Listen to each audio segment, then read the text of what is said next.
आपको उसमें स्थान में आप ठहराएं।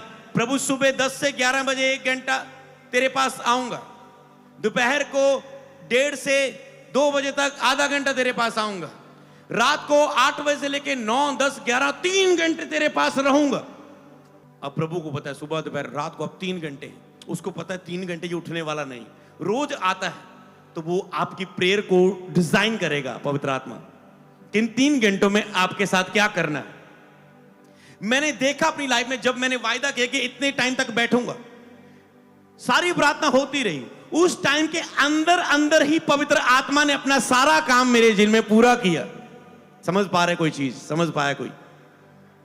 क्योंकि उसे पता है 1 घंटे के बाद ये उठने वाला है, अरे इसके अंदर अंदर मुझे इसको चार्ज करके, इसकी सहायता करके इससे बात करनी है और बताना है आज से ये कर। प्रार्थना में अपनी बातें बताना नहीं है, आज्ञा लेना है कि परमेश्वर बता क्या आज्ञा। हे परमेश्वर, मैं जीवन में सब कुछ छोड़ के केवल तेरी इच्छा को जानने के लिए प्रार्थना में तेरे पास आता हूं। यह है प्रार्थना कि प्रभु मैं अपने जीवन का सब कुछ छोड़कर, ध्यान हटाकर प्रार्थना में तेरे पास आता हूं कि तेरी इच्छा को जान पाऊं और उसे पूरा कर पाऊं। प्रभु इच्छा को बताएं।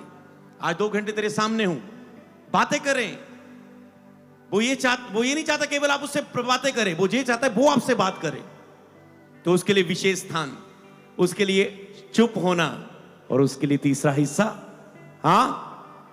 तीसरा हिस्सा एक समय ठहराना। आप विशेष मुलाकातों को विदारी के लिए प्राप्त करेंगे यीशु के नाम में। हालेलुया। तो खास विदारी के लिए खास मुलाकात जरूरी है, जैसे मूसा ने ली थी। हालेलुया। तो उसके बाद यह हुई विशेष प्रार्थना। उसके बाद नाइट प्रेयर। तो ऑल नाइट का मतलब आपको समझ आना चाहिए। संडे एक लिमिट होती है टाइमिंग की। ऑल नाइट में हमें अनलिमिटेड हम प्रभु के सामने उपस्थित होते हैं। पवित्र आत्मा अधिकता से जब हम बोलते हैं कि 4 घंटे की सभा या 5 घंटे की नहीं, प्रभु 6 घंटे तेरे सामने। समझ पा रहे हैं? 8 से 2 बजे 6 घंटे आपका समय बढ़ता है प्रभु के सामने। जितना अधिक आप उपस्थित होंगे उसके सामने, उतना शरीर टूटेगा। जितना शरीर टूटेगा उतना ही मसा बाहर निकलेगा, सामर्थ बहेगी, उपस्थिति होगी। जितना क्रूस पर चढ़ाओगे शरीर को, तो ऑल नाइट प्रेयर में आप क्रूस पर चढ़ाते हो। जिन जिन सेवकाइयों ने, लोगों ने विदारियां देखी, सारी रात उन्होंने प्रार्थना ही की। लोग सुबह 4 बजे 5 बजे उठ खत्म करते थे प्रार्थना और सीधा जॉब पर। ऑल नाइट प्रेयर मतलब अभी तो हमने ये समय रखा, आगे और बढ़ाएंगे जब आपको आदत पड़ जाएगी, आपको समझ आ जाएगी इसकी फायदे कितने हैं, जब आपको दिखने लगेंगे अपने जीवन में। तो 4 बजे वो सोते नहीं थे, सीधा काम पर। इतना थकावट, इतना काम। दुनिया की सबसे बड़ी वो चर्च बन गई। हालेलुया। दुनिया की। तो क्या कारण था? नाइट, ऑल नाइट प्रेयर प्रभु के सामने। उसमें आप प्रभु की स्तुति करते हो, प्रभु से वचन सुनते हो, आराधना में गीत गाते हो और बहुत कुछ करते हो।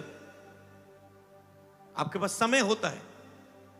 संडे सर्विस की तरह नए लोगों के लिए उसमें सभा का पाठ ज्यादा नहीं होता कि नए लोगों को सुसमाचार देना है या बहुतों के लिए प्रार्थना करना। उसमें केवल आत्मिक उन्नति, ग्रोथ, टेस्टमनीज आप बहुत लिया करेंगे नाइट प्रेयर में, पर उसमें एक ही विषय होता है, हम खुदा के साथ जुड़ रहे हैं, सारी रात प्रभु को पुकार रहे हैं।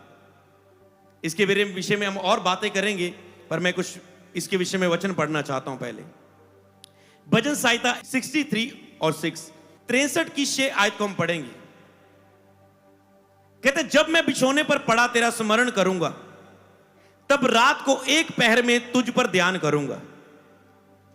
जब मैं बिछोने पर पड़ा तेरा स्मरण करूंगा, परमेश्वर को याद करना, प्रार्थना में बैठना, भूल ना जाना प्रार्थना करने को, रात उसे देने को।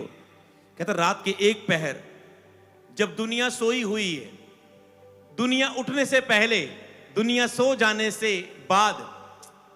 कई लोग कहते मेरे पास प्रेयर रूम नहीं, एकांत में स्थान नहीं है। छुट्टी मारो काम से, एक दिन महीने में एक दो तो मारो छुट्टी, और दिन को सो लो और रात सारा जागो, फिर नींद नहीं आएगी। और प्रार्थना ही प्रार्थना होगी। हालेलुया। समझ पा रहे हैं? शांत माहौल है, शांत भी हो तुम, फाइनल भी कर लोगे, आज रात सारा समय तेरे पास हूं, और शांत भी हो जाओगे, सब आस पास भी शांत होगा। कई मैं समझता हूं आपकी मजबूरी, तो प्रभु पवित्र आत्मा ने आपको हल देना था। मुझे पता है एक घर में लोग 4-4 जने एक ही रूम में रहते हैं, हस्बैंड वाइफ बच्चे बुजुर्ग, एक ही रूम है घर में, और आप कैसे प्रेयर कर पाते होंगे? हो सके तो आप कुछ समय बाहर चले जाओ, हो सके तो छत है, टेरिस अच्छा है, छत पर चल के प्रेयर कर सकते थोड़ा सा, नहीं तो हो सके तो जब सब काम पर है आप वो टाइम रूम यूज कर सकते हैं, अपना घर का ही रूम, आपका मेन रूम ही आपका प्रेयर रूम बन जाएगा। पर एक समय ये ना मांगे मेरा अपना अच्छा घर बने प्रभु। मैंने देखा फॉरेन में लोगों को, मेरा अपना घर बन जाए, पास ही प्रेयर करना, पीआर हो जाए, अपना घर बन जाए। मैंने कहा कभी प्रार्थना के रूम में बारे में सोचा कभी? अरे घर बार में सोचो, एक प्रार्थना के लिए एक छोटा सा झुग्गी झोंपड़ी, एक छोटा सा एक रूम, छोटा सा भी मिल जाए, उसमें प्रेयर शुरू करो, कल देखना लग्जरी हाउस बनेगा। हालेलुया। प्रभु इनकार नहीं करता कभी भी प्रार्थना की, इसने प्रार्थना की नहीं, इसे मैंने उत्तर नहीं दिया। जब जब भी बाइबल में प्रार्थनाएं की गई, फास्टिंग सेवा प्रेयर, मैंने कहा आंखें बंद करके शुरू करो, ब्लेसिंग आंखें खोल खोल के लोग देखेंगे। हालेलुया। इससे तो बस इसका प्रतिफल है। हालेलुया। भजन संहिता 119 की 148, बड़ी ज्यादा आयतें हैं इसकी, 148। भजन संहिता 119 की 148।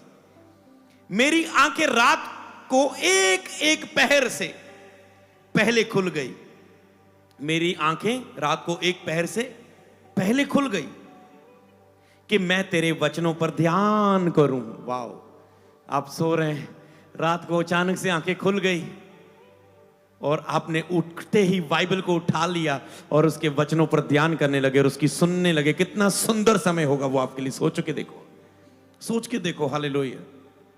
कल्पना करके देखो, मेरी आंखें खुल गई रात के एक पैर के, मैं तेरे वचन पर ध्यान करूं। हालेलुया। तो नाइट प्रेयर में आप लॉन्ग वचन सुन पाते हैं, आप लंबा टाइम अन्य भाषा में प्रेयर कर पाते हैं, आप लंबा टाइम वर्शिप में जा पाते हैं, आप लॉन्ग टाइम आत्मा से प्रार्थना और आत्मा में प्रार्थना कर सकते हैं। आप शांत माहौल में भी हम जा सकते हैं जिसमें हम प्रभु को सुन रहे हैं, जिसको आपको भी चर्च में प्रार्थना करने का अधिक टाइम मिल रहा है। तो इसमें कहता है मुझे नाइट प्रेयर में यहां पर वचन की बात हो रही है, वहां पर नाइट प्रेयर में रात के एक पैर में तुझको पर ध्यान करूंगा, वहां पर शांत होकर प्रार्थना करने की बात हो रही है। वचन नाइट प्रेयर में वचन की बात हो रही है। जिशाया 30 की 29 में क्या बात हो रही है? जब तू, जिशाया 30 की 29, जब तू पवित्र पर्व की रात का सा गीत गाओगे, जब तुम पवित्र पर्व की रात का सा गीत गाओगे, जैसे लोग यहोवा के पर्वत की ओर उससे मिलने को, जो इज़राइल की चट्टान है, बांसुरी बजाते हुए जाते थे, यहोवा से मिलने को बांसुरी स्तुति करते जाते थे उसके पास, वैसे ही तुम्हारे मन भी आनंदित होगा। जब तुम नाइट प्रेयर करोगे, उसमें स्तुति करोगे अधिक से अधिक, तुम्हारा कहता है मन भी आनंदित होगा। जैसे लोग नाइट प्रेयर करके रात को घरों से जाते हैं, चौथ में जाते हैं, ओ वाओ, एक अलग ही आनंद होता है। हर एक महीने की 2 पहली बड़ी मीटिंग में जब मैं आपको बुलाता हूं, तो इस बार आपको आज ही मैं बता रहा हूं कि अगली स्पेशल मीटिंग है, बड़ी मीटिंग है बुधवार की, मेंटरशिप वेडनेसडे और फुल नाइट प्रेयर। तो आप जब उसे अटेंड करके जाते हैं, अलग ही ताजगी होती है। 2-3 दिन आपने वर्शिप की होती है, वचन सुना होता है, ओ वाओ। पिछली मीटिंग याद है जब हम करके यूएस से गए थे, वेडनेसडे मीटिंग, हालेलुया। वाओ, पवित्र आत्मा हमारे बीच में उतरा, हम भरे गए, वाओ, एक अलग ही आनंद था। बार बार जाके उस वीडियो को लाइव देखते रहे, गानों को सुनते रहे, उपस्थिति को एंजॉय करते रहे और आज तक कर रहे हैं। आज तक उस मीटिंग को देखकर हम आत्मा से भरते हैं। समझ पा रहे हैं? कहता है वैसे तुम्हारे मन भी आनंदित होगा, जैसे वो लोग सुरंगी बीना बजाते हुए, बंसरी बजाते हुए मुझे ढूंढने के लिए, मेरे पास मिलने के लिए आते थे, रात का सा गीत गाते हुए। कहता है तुम्हारे मनों में भी आनंद होगा। आप वर्शिप करते हैं, प्रेज एंड वर्शिप में जाते हैं, आपके अंदर आनंद, आप वर्शिप में जाते हैं, आप वचन में जाते हैं, आप प्रेयर में जाते हैं, नाइट प्रेयर में, समझ पाए नाइट प्रेयर की ताकत। हालेलुया। और जब आप इसे करेंगे, इसमें ज्वाइन होंगे, आप और सीखेंगे अगले बुधवार। हालेलुया। तो लास्ट है फास्टिंग प्रेयर। लूका 4 की 1 से 2 और 14 नोट कर लो। लूका 4 की 1 से 2 और 14। फिर यीशु पवित्र आत्मा से भरा हुआ यरदन से लौटा। पवित्र आत्मा से भरा हुआ यरदन से लौटा। जब वो नाइट पे करके हुए पवित्र आत्मा से भरा हुआ आता था, फिर आके चमत्कार करता था। वो यरदन से भरा हुआ लौटा और 40 दिन तक आत्मा के सिखाने से जंगल में फिरता रहा। आत्मा से भरा, आत्मा से सिखाया गया। जब आप नाइट प्रेयर और शांत और एकांत स्थान में जाते हैं, आप आत्मा से भरे जाते हैं, आप आत्मा के द्वारा सिखाए जाते हैं, शिक्षित किए जाते हैं। आपकी आत्मा शिक्षा पाती है, तैयार होती है, वचन के द्वारा ताकतवर होती है। जंगल में फिरता रहा, मतलब एकांत स्थान में था, और शैतान उसकी परीक्षा करता रहा। उन दिनों में कुछ ना खाया, और जब वह दिन पूरे हो गए तो उसे भूख लगी। 2 आयत तक ये कंप्लीट हुआ। उसके बाद फाइट हुई शैतान के साथ, शैतान भाग गया। 14 आयत में क्या लिखा है, ध्यान से दुनिया छू जाएगा आत्मा को। फिर यीशु आत्मा की सामर्थ से भरा हुआ। जब शैतान से सारी फाइट होगी, जीत गया, शैतान भाग गया। फिर यीशु आत्मा की सामर्थ से भरा हुआ गलील को लौटा, और उसकी चर्चा आसपास के सारे देशों में फैल गई। हालेलुया। Revival, revival, revival. जब यीशु मसीह के द्वारा रिवाइवल विदारी आई, उससे पहले वो फास्टिंग प्रेयर में से निकले थे, तो उसकी चर्चा फैल गई। रिवाइवल, विदारी, बढ़ोतरी, फैलाव फास्टिंग प्रेयर ऑल नाइट से ही शुरू होते और इसी के द्वारा बने रहते हैं। एक दिन करने से जादू टूने की तरह, टोटके की तरह चमत्कार नहीं करने। हमें उसके साथ बने रहना है, वफादार रहना है उसके वरदानों के साथ। हालेलुया। तो जो गिरे हैं वो खड़े हो जाएं, जो खड़े हैं वो चौकसा कोई गिर ना जाए, क्योंकि सब उपदेशक लास्ट वचन 10 की 8 में लिखा है, जो गड्ढा खोदे वह उसी में गिरेगा। जो पहले वचन हमें मिला था आत्मा में, हमान ने मोर्दके के लिए खड्डा फंदा लटकाया, उसी में वो लटका दिया गया था। वो हमें उस समय आत्मा में मिला था। पर यहां पर एंड इसी वचन से है। कितना आत्मा जोड़ रहे सब कुछ। जो गड्ढा खोदे उसी में गिरेगा, और जो बाड़ा तोड़े उसको सर्प डसेगा। जो बाड़ा तोड़े उसी को सर्प डसेगा। तो अपने बाड़े को ना टूटने दें, आपकी सुरक्षा में बने रहें, तो विदारी में चलते जाएंगे। विदारी की शुरुआत का मौका प्रभु सबको देता है, पर क्या तुम उस विदारी के बाद वफादार रहोगे? अगर आज तुम्हारी प्रार्थनाएं सीमित समय नहीं है कि तुम कभी जुड़ गए प्रभु किससे, कभी टूट गए, कभी जुड़ गए, कभी टूट गए, तुम आज तक प्रभु को भरोसा नहीं दिला पा रहे कि प्रभु मैं देख तेरे साथ 1 साल से 6 महीने से कैसे जुड़ा रहा पवित्रता ही प्रेयर वचन में। जब आप उसे भरोसा दिलाएंगे तो वो आपका उपयोग करेगा विदारी के लिए। क्या वो आप पर भरोसा कर सकता है? क्या वो आप पर भरोसा कर सकता है? ऑनलाइन क्या वो आप पर भरोसा कर सकता है? क्योंकि उसे पता अगर मैंने इसे दिया भी, एक ही ध्यान रहता है कि शत्रु आके चुरा ले जाएगा, गिरा देगा। आया ना शैतान, जब अय्यूब को प्रभु ने बहुत आशीष दी थी क्योंकि वो वचनों पर चलता था, खरा मनुष्य था। शैतान कहता है इसको मुझे छूने दे, देखना तेरा मुंह पर तेरा इनकार करेगा जब मैं छीन लूंगा। प्रभु ने कहा ओके, कर ले जो करना उसकी लाइफ में। सब दुख दिया अय्यूब को, पर अय्यूब ने इनकार ना किया परमेश्वर का, विश्वास योग्य रहा, आज्ञाकारिता से बाहर ना आया, परमेश्वर ने उसे दुगना दिया। शैतान भाग गया। शैतान ने कहा तूने अय्यूब के चारों ओर बाड़ा बांधा हुआ है, सुरक्षा का बाड़ा बांधा हुआ है, मुझे छूने दे। एक बार वो बाड़े को हटा जरा। याद रखो, कई बार आप रोज गर्व से निकलते हैं। क्या आप रोज प्रार्थना करते हो प्रभु जी ख्याल रखना, तेरे लहू च कवर कर दें, लहू च कवर कर दें, लहू च कवर कर, फिर भी आपको सुरक्षा मिलती है? क्योंकि सुरक्षा मांगने से नहीं मिलती आपको, या आपको विरासत में मिली है। उसने कहा मैं तुम्हें, जब तूने पवित्र आत्मा पाया, जब तूने नया जन्म पा लिया, आज से तू सुरक्षित है मेरे लहू में। हालेलुया। तो सुरक्षा हमेशा हमारे लिए साथ है, हमें उसके लिए प्रार्थना करने की जरूरत नहीं पड़ती। तंदुरुस्ती, सुरक्षा, लॉन्ग लाइफ ऑलरेडी हमारे अंदर है। अगर हम बिलीव करके उसमें चलें, हमें उसके लिए प्रार्थना नहीं करनी पड़ती, हमारे अंदर है। वो ताकत हमारे अंदर है, सुरक्षा हमारे अंदर है। पर हमें याद रखना है कि हमें वो बाड़े को खुलने नहीं देना कि शैतान आके डसे। आप एक बड़ी दीवार को बनाए हुए हैं सुरक्षा में, अगर वो दीवार गिर गई तो दुश्मन आएगा, हमला करेगा। लेकिन शैतान को अवसर ना दो, थोड़ी भी जगह ना दो, बाड़े को कमजोर ना होने दो। उस बाड़ को, उस दीवार को, उस सुरक्षा कवच को अपने सामने से, उस बाड़ को हटने ना दो, उसे टूटने ना दो।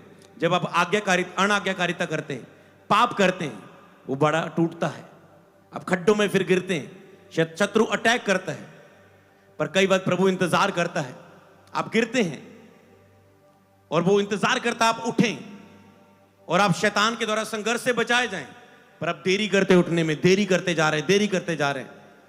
फिर एक दिन शत्रु पूरी तरह से आता थोड़ा सा जगह मिला, बहुत बड़ा अधिकार कर लेता है।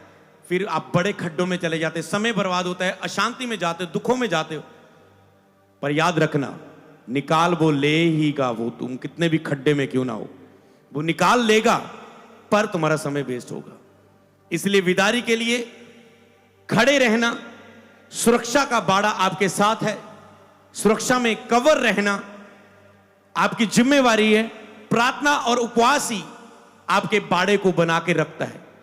जिस दिन तुम प्रार्थना, उपवास और वचन के साथ संगति छोड़ देते हो, तुम्हारा बाड़ा खुल जाता है, शैतान तुझे डसने लग जाता है, तुम पाप में गिर जाते हो और फिर शत्रु का अटैक्स तुम्हारी लाइफ में आते हैं। फिर शत्रु तुझे छूने लग जाता है, वो दीवार का बाड़ा हटता है। हालेलुया। इसलिए तुम्हारी जिम्मेवारी है, अगर कोई गिर रहा है, कमजोर है, ऐसा ना हो कि बाड़ा पूरा खुला छोड़ दे आप, वो दीवार गिरती जाए, अभी उसे बना लो। उपवास प्रार्थना के द्वारा आप सुरक्षित रहेंगे। पवित्रता की दीवार खड़ा करी करो, प्रार्थना उपवास के द्वारा आज्ञाकारिता की दीवार खड़ी करो। आपको क्या लगता है प्रार्थना करना केवल वचन पढ़ना ही आपका मेन काम है? नो, उसमें जो प्रभु आपको आज्ञा दे रहा है, बाइबल जब आप पढ़ रहे हो, उसमें जो आज्ञा ले रहे हो, उसमें काम करो। अगर आप बढ़ोतरी देखना चाहते हो, कोई व्यक्ति बढ़ना चाहता है, विदारी देखना चाहता है, बढ़ना चाहता है, वचन को अपने हाथ में ले लो, इसे पढ़ते जाओ, पढ़ते जाओ, पढ़ते जाओ। जो जो वचन मिलता जा रहा है, आज्ञा मानते जाओ, फॉलो करते जाओ, लागू करते जाओ अपने जीवन में, तुम बढ़ने लगोगे अपनी लाइफ में। हालेलुया। इतनी ताकत, सिंपल, कितना सिंपल है। वचन को पढ़ते जाओ। इसे पढ़ने के लिए प्रार्थना चाहिए, उपवास चाहिए, वचन पढ़ते रहो, बस मिलता जा रहा है, लागू करते जाओ, तुम इतने स्पिरिचुअल हो जाओगे, ब्लेस्ड हो जाओगे। हालेलुया। क्या आशीषित हो आज के वचन से? सबको जय मसीह की। मैं जतिन बब्बर और आप देख रहे हैं मसीह परिवार चैनल। जैसे कि आप सब जानते हैं कि मैं इस चैनल पे प्रभु के अलग अलग दासों की वीडियोस डालता हूं, तो अगर आपको हमारा चैनल अच्छा लगता है तो आप इस चैनल को ज़्यादा से ज़्यादा सब्सक्राइब जरूर करें, ताकि आप प्रभु के वचन को सुन सके। वीडियोस को ज़्यादा से ज़्यादा शेयर करें, ताकि जिन लोगों तक वचन नहीं पहुंचा उन तक वचन पहुंच सके। सबको जय मसीह की। एक बार मैं आपसे दोबारा कहूँगा कि इस चैनल को सब्सक्राइब जरूर करें और वीडियोस को ज़्यादा से ज़्यादा शेयर करें। जय मसीह की।